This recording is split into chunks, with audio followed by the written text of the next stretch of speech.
Bonjour, je m'appelle Mireille Lavinana, je suis avocate en droit des affaires et en droit immobilier. Je suis la fondatrice du cabinet Aura Avocat et également la clinique juridique d'affaires. J'accompagne les entrepreneurs à travers le Québec et également les OBNL. Ce qui m'a emmené ou ce qui m'aurait mené à unir ma foi à mon parcours entrepreneurial, c'est d'abord mon identité. Je pense que l'identité que j'ai comme chrétienne vient avant l'exercice de la profession d'avocat.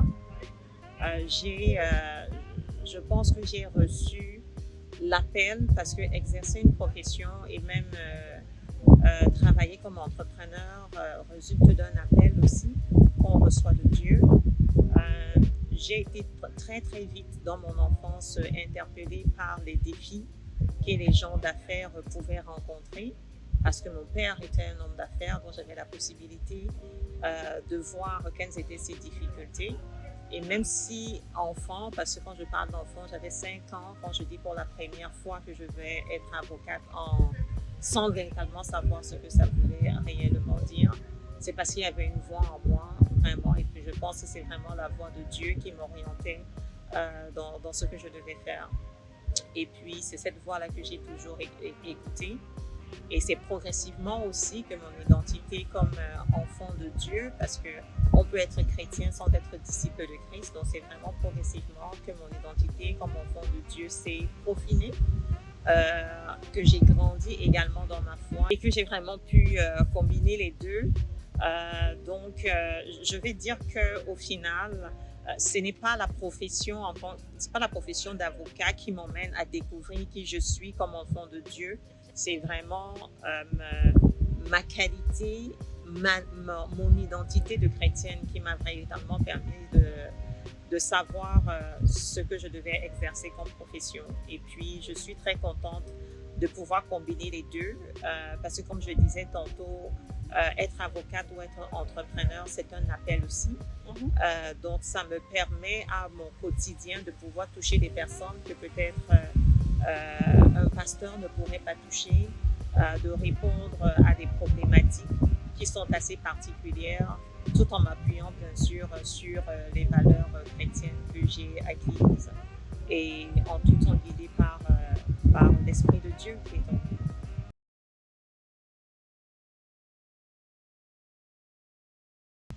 Le plus grand défi auquel les femmes chrétiennes font face dans le domaine des affaires,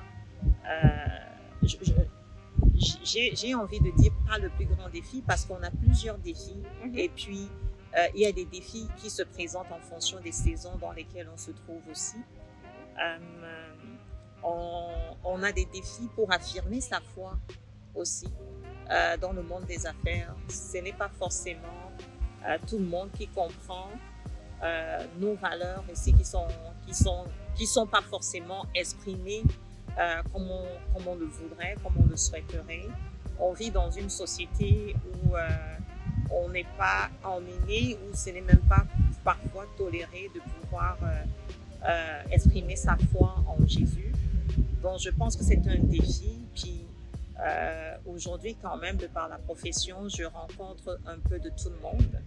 Et j'ai dû briser un petit peu ce tabou-là parce que des personnes qui sont francs-maçons peuvent dire qu'ils sont francs-maçons. Des personnes qui sont rosicruciens trouvent du plaisir à dire qu'ils sont rosicruciens et à parler de leur loge. Mais les chrétiens ne le disent pas. Les chrétiens ont même parfois honte de dire qu'ils vont à l'église, qu'ils prient Jésus. Donc, pour vraiment briser ces tabous-là qui rendaient parfois notre manière aussi d'aborder chaque dossier et chaque discussion, chaque échange complètement différent de la manière dont les autres pourraient procéder. Il fallait un moment que je puisse exprimer ce qui me motive à prendre certaines décisions, à refuser certains dossiers, à accepter certains types de dossiers aussi, parce qu'il y a un désir profond également de véritablement manifester l'amour de Jésus-Christ. Et puis, il n'y a pas de plus beau témoignage que de donner soi-même gratuitement ce qu'on a reçu gratuitement.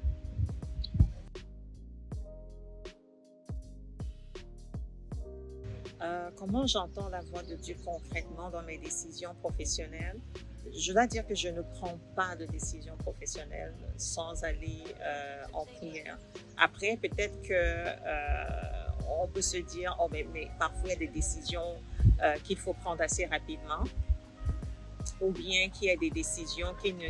Peut-être qu'on pourrait se dire qu'il y a des décisions qui doivent se prendre rapidement, ou alors des décisions qui n'ont forcément pas besoin qu'on cogite dessus un petit peu longuement.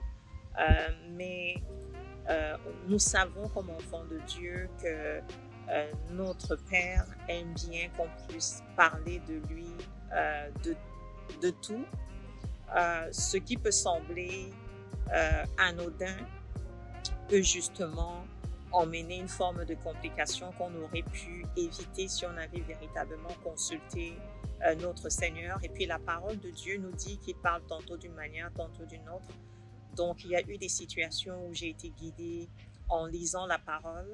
D'ailleurs, l'atelier que je vais présenter demain, c'est complètement inspiré et tout m'a été communiqué par le Saint-Esprit. Il n'y a rien que j'ai dû me creuser les méninges d'une certaine manière pour avoir le contenu de ce qui va être communiqué. Donc, je ne peux même pas du tout m'approprier l'enseignement qui va en sortir parce que ça vient de lui. Quand j'avais 13 ans, je pense que c'est la première fois où j'ai dit que quand je serai avocate, je vais avoir mon propre cabinet et que je vais avoir la possibilité de pouvoir choisir mes clients et que je veux choisir des clients qui peuvent dire la vérité. J'avais 5 ans quand je parle d'être avocate pour la première fois et puis quelques années plus tard, il y a déjà en moi ce désir-là d'avoir mon propre cabinet. Ce qui a été réalisé en 2017. Puis en 2017, c'est vraiment dans un temps de véritable changement. Et puis il y avait une situation assez particulière. J'espère que j'aurai la possibilité un jour de pouvoir en parler. Et il fallait absolument prendre des décisions. Donc je suis vraiment entrée dans des temps de jeûne. J'ai pris un temps de jeûne parce que je voulais véritablement savoir ce qu'il fallait que je fasse. Et pendant que je suis dans ce temps de jeûne-là, j'ai quand même appliqué à plusieurs postes comme avocate. Mais vraiment, il y a des portes que Dieu ferme. Et quand Dieu ferme une porte, ça ne sert à rien de rester devant la porte et puis d'essayer de vaincre le diable et d'essayer de vaincre le démon, parce qu'il faut absolument également être attentif à ce que l'Esprit veut nous dire. Donc, même partir en affaires, ça a vraiment été le plan du Saint-Esprit. Ça a vraiment été son orientation. Les activités d'entreprise qui sont exercées dans les domaines dans lesquels je travaille, tous ces domaines-là également m'ont été communiqués par le Saint-Esprit. Et puis finalement, aujourd'hui, je vois une forme de synergie et je trouve qu'il m'utilise en mon maximum dans ce que je suis en train de faire aujourd'hui. Et c'est une belle manière pour moi de pouvoir rendre à la société ce que j'ai reçu. Donc, pour constituer une entreprise, ça m'a pris qu'il m'oriente. Et puis, j'ai commencé comme travailleur autonome parce qu'il y a différentes formes d'entreprise. On peut commencer comme l'entreprise individuelle. C'est une belle manière de commencer pour voir aussi si on a véritablement un service qui fait la différence sur le marché. Le Saint-Esprit ne m'a jamais laissé regarder les autres sites Internet et ce que faisaient les autres avocats pour me distinguer. J'ai jamais regardé, ça m'est jamais arrivé. J'ai jamais cherché à savoir c'est qui les concurrents, qu'est-ce qu'ils font, qu'est-ce qu'ils ne font pas.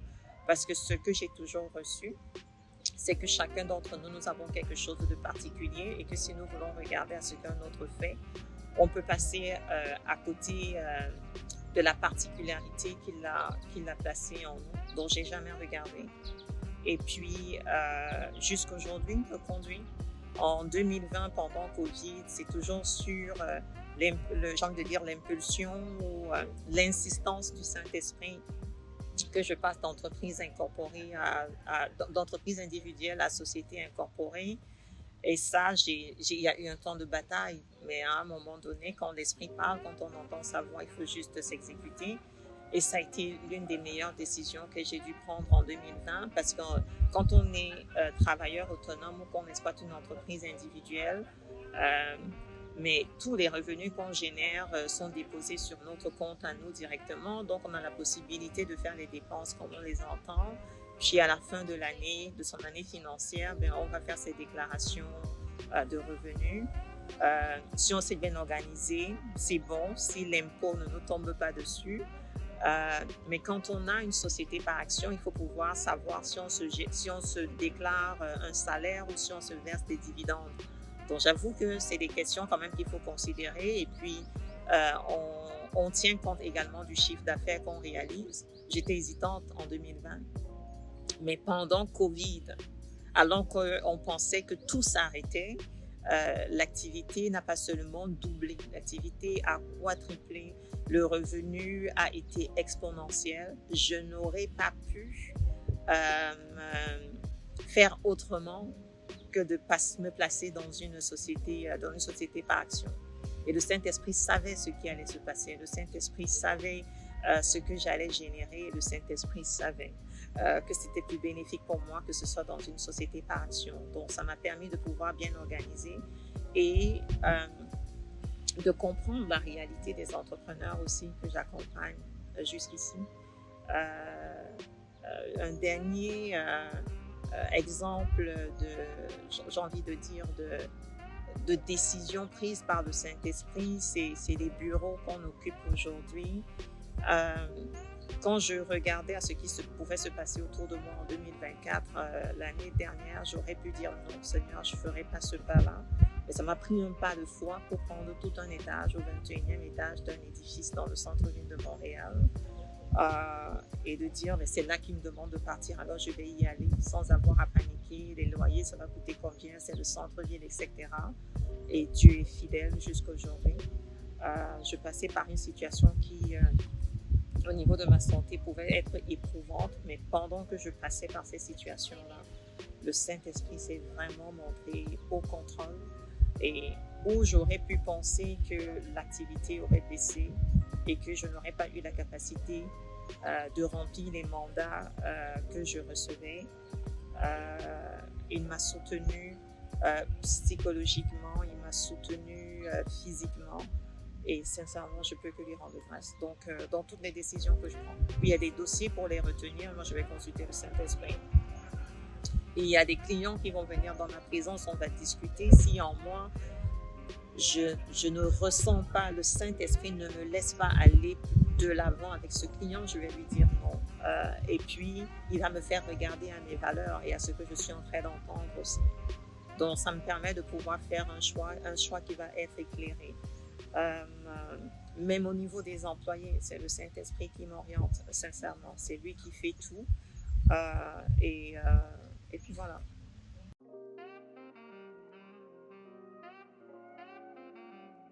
Quel conseil je donnerais à une femme qui hésite à se lancer en affaires par peur ou manque de direction spirituelle? La première chose que je vais dire, c'est qu'il y a toujours la direction spirituelle, mais on peut ne pas la saisir. Hier, pendant qu'on était en train de louer, l'Esprit m'a interpellée sur le livre de Matthieu 13, des versets 18 à 21, où Jésus explique la parabole du semeur et il le liait avec les cœurs qui peuvent empêcher un individu à se lancer dans l'entrepreneuriat. Donc, c'est pour ça que je peux dire aujourd'hui, c'est pas qu'il ne donne pas la direction. Il va nous donner la direction, mais par contre, on ne va pas saisir la direction dépendamment de l'état de notre cœur. Je vais pouvoir en parler demain. Et puis aussi,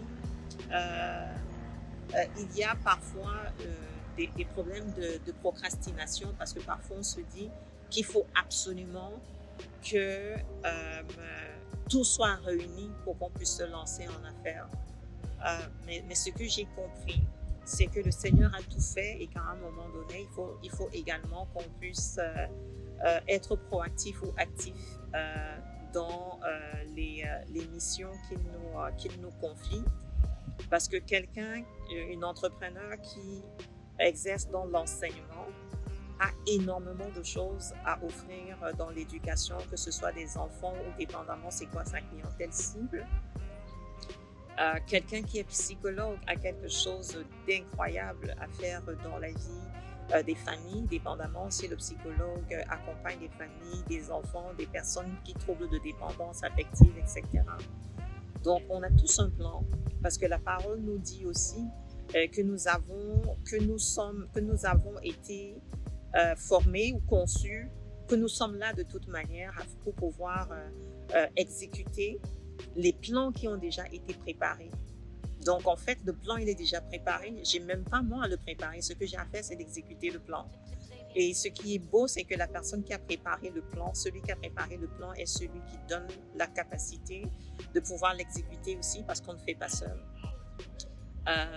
Donc, je dirais, c'est plus une question parfois de peur, de se poser la question de savoir si le produit qu'on vend va pouvoir être acheté, de se demander si les services qu'on offre vont pouvoir convenir aux besoins de la clientèle cible à laquelle on veut vendre ces services-là, etc.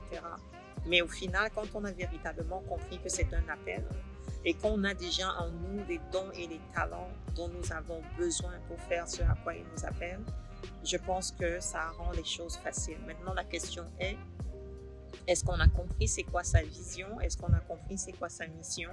Puis les deux, parfois, on les confond, mais la vision, c'est différent de sa mission.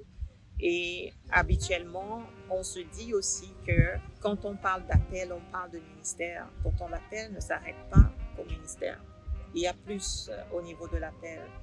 Donc, ce que je dirais vraiment à une femme qui m'écoute en ce moment et puis qui a peur de se lancer en affaires, c'est jette-toi. C'est jette-toi. Vas-y, parce que la peur de toute manière ne va jamais te quitter. Tous, on a eu peur, mais il a fallu qu'on avance. Ceux qui aujourd'hui gèrent des multinationales ont dû commencer quelque part. Et puis, nos craintes ne devraient pas nous empêcher de faire ce que Dieu nous appelle à faire. Sinon, c'est finalement douter de qui il est. Pourtant, nous sommes les premiers à dire que lorsqu'il appelle, il qualifie. Donc, et il forme aussi. Donc, c'est vraiment d'y aller et puis de faire ce qu'on a à faire. Dites-vous que le premier élément dont vous avez besoin pour vous lancer en affaires, c'est vous.